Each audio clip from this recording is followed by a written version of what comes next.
The subcommittee unequivocally condemned the persecution of this population and was persuaded to state that these actions constitute genocide, as laid out in the Genocide Convention.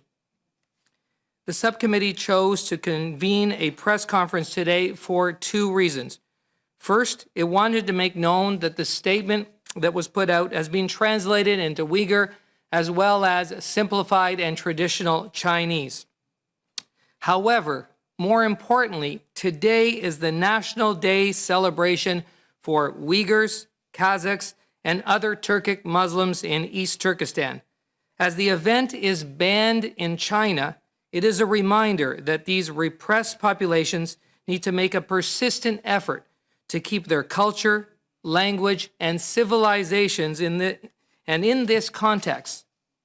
The subcommittee believes it is important to continue to bring attention to the urgent plight of Uyghurs and other Turkic Muslims in Xinjiang. We heard firsthand testimony from concentration camp survivors. We heard a firsthand testimony of people accounting how they had been raped and had been witnessed to rape in front of dozens of people. We heard about young people as young as 13, elderly as old as 80 within these concentration camps. We heard that people are being forced into labor. We heard that products are being produced that we consume here within Canada. We heard that 80-odd companies, major brand name companies, are profiting off of forced labor.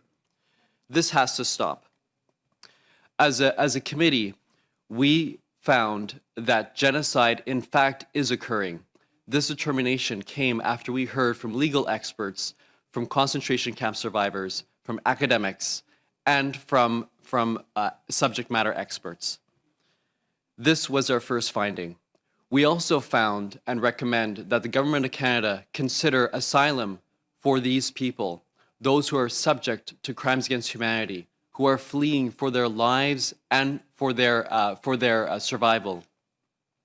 We also recommend that Canada, we unlock our supply chains from forced labor within the Uyghur Autonomous Region. We also recommended that Hussein Jalil, who is a Canadian who has been detained within China since 2016, that there be a special envoy to focus on his case.